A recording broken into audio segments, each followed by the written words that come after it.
So again, we've seen how Iron Mountain are putting some of these concepts into practice. They're taking this idea of performance focus and leadership characteristics, pushing them together and coming up with the people manager concept, which is making sure that right from day one, that leadership perspective is being imbued by the individuals.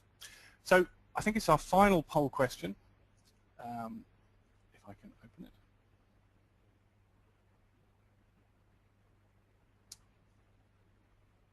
Here we go. So just before we look at how this fits into new hire specifically, how would you rate your onboarding to your present organization?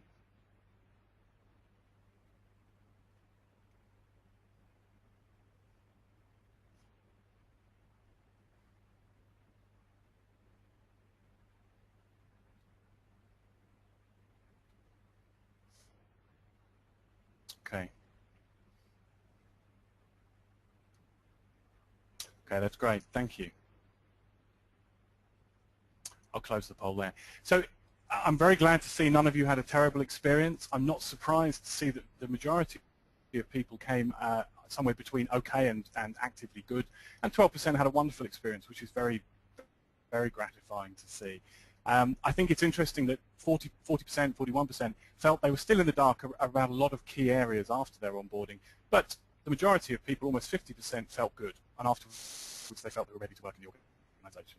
So I guess the challenge is to move the majority of people out of those middle two brackets and into that bottom bracket where they feel wonderful, up and working from day one. That's tough, but if we can do that, then obviously we have huge engagement.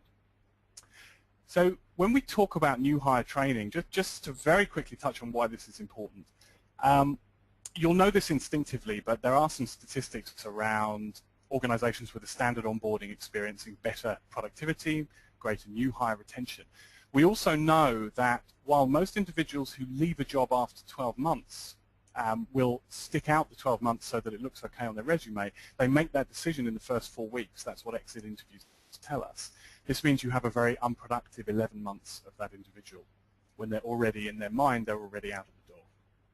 We also know that a great deal of staff turnover happens in the first 45 days of employment, and replacing an employee is at least 3 times the salary. It's very expensive business. So it's important. So what do you do in a new hire experience to avoid some of those pitfalls and also to bring in the leadership characteristics and the performance focus that we've talked about? Well, I think if your inputs are those two concepts, leadership characteristics and performance focus, and during your new hire experience you include some or all of these 6 ideas that we have in the middle of our slide here, you are going to be able to generate your future leaders. This is our experience from working with our clients, and I think it's Iron Mountain's experience also. So a good new hire, you could talk about each of these 6 with the sentence beginning, a good new hire experience. Well, a good new hire experience includes a piece on how to be successful. That's what people really want to know. They want to know how the company will be successful, they want to know how they will fit into that success, but more than anything, they want to know how they will be successful as individuals. So a new hire program should include that. It must include real work experiences. Simulations are fantastic, role plays are great, but why not get people out into the real world, buddying or sharing experiences or doing what little they can on day 1, perhaps a little bit more on day 2, perhaps by week 6 they're almost doing it all themselves. Those real work experiences and the demonstrating of those capabilities to new managers and supervisors are key to a good onboarding experience and the development of a future leader. Culture and value is very important. Across every new hire program that we develop, we find that the organization is incredibly keen to push its culture and values in even from day 1. We'll look briefly at a program we put together for SAP, where from the very moment they began, they were immersed in what is a very hard working culture at SAP, long hours and the necessity of building up your own network. Which brings us on to the next one, courageous networking. So cohort new hire programs are great for developing a cohort of people who all start on the same day. They can go on to be lifelong friends in some cases, particularly in the days of social media we're in now. But courageous networking makes people break out, forces people to break out of their cohort group and go and interview people who are already in the business, who have perhaps been in the job for a year or 6 months or 2 years, or who are a supervisor or a manager, and gain some of their experience and download some of their insight. A good new hire program includes a piece on what you can expect from your managers and leaders.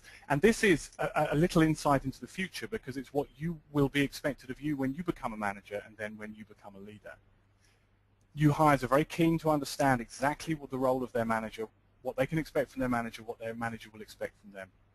And finally, as Bryce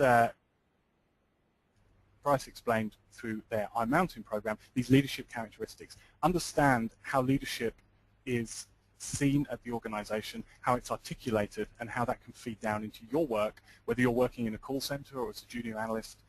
What are the leadership characteristics that you will be expected to display?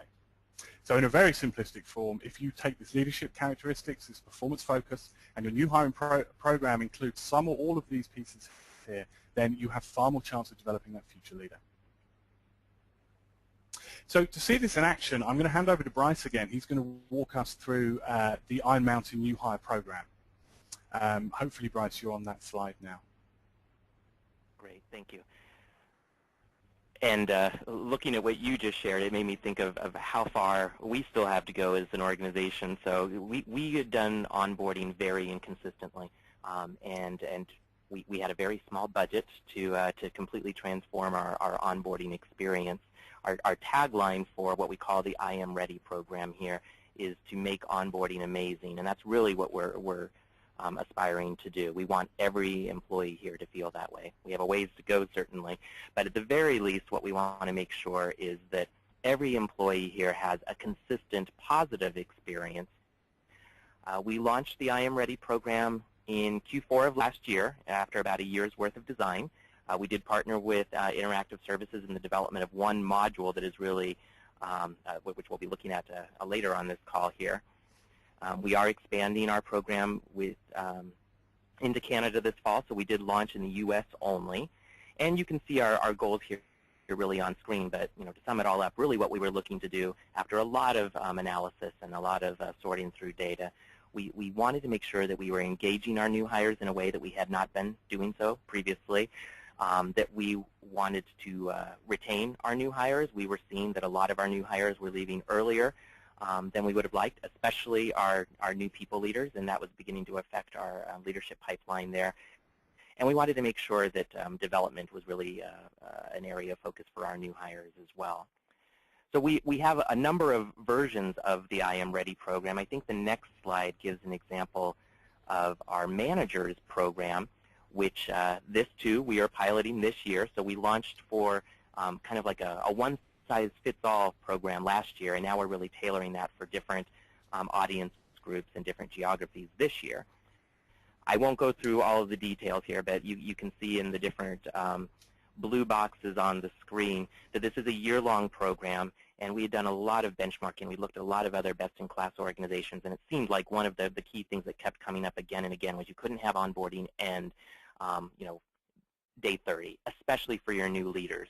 So we worked with our executive team to help them understand that the longer that we could build out this program, the better. And many of the components here are virtual. Many of them are on the job. We really only have one 3-day instructor-led boot camp experience for our new people managers. So we are trying to figure out what is the best way to develop our new hires largely virtually. And one of those things that is helping us accomplish that is an e-learning module that all of our new hires go through. It's called the Iron Mountain Story, and it's really focused on who we are as a company and who we aspire to be as well. So I think, Matt, you were going to, if time allows, maybe show off a bit of that.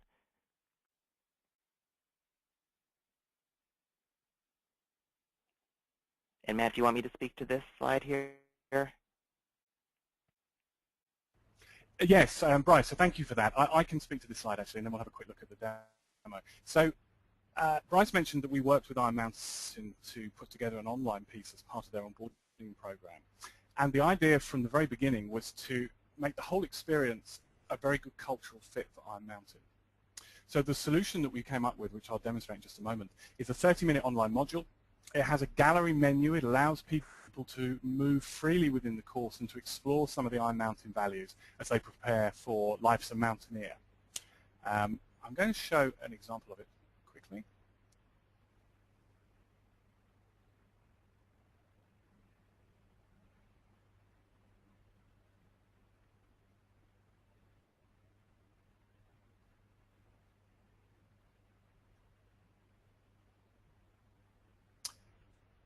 Okay. So the purpose behind the online module was really to introduce new hires to the culture and the organization of Iron Mountain.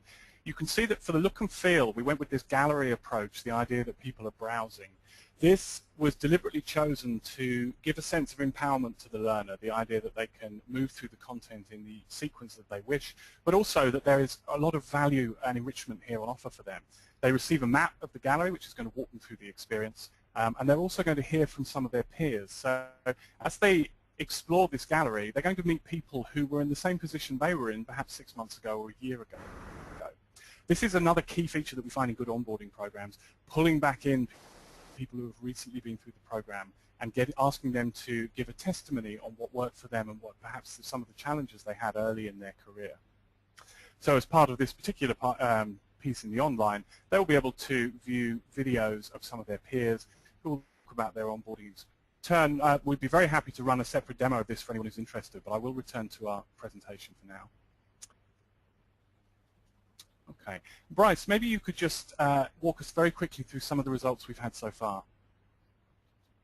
Sure. So right now we've been really at level 1 gathering of feedback, again, because we've only launched quite recently.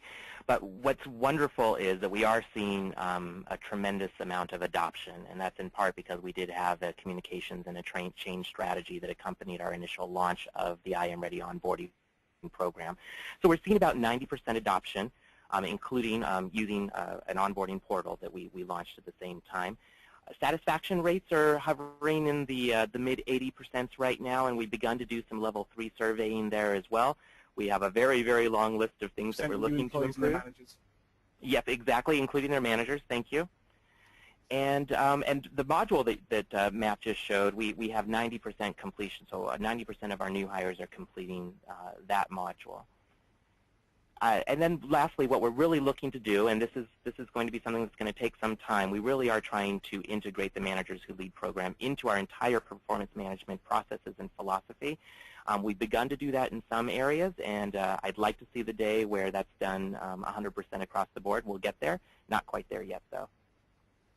And it's been a bit too soon for us to tell if how we're doing on increased retention of first-year employees. I think we're going to have some interesting data, fall and this winter as well, to see if by doing onboarding more consistently and more effectively than we have in the past, is that contributing to a more engaged workforce.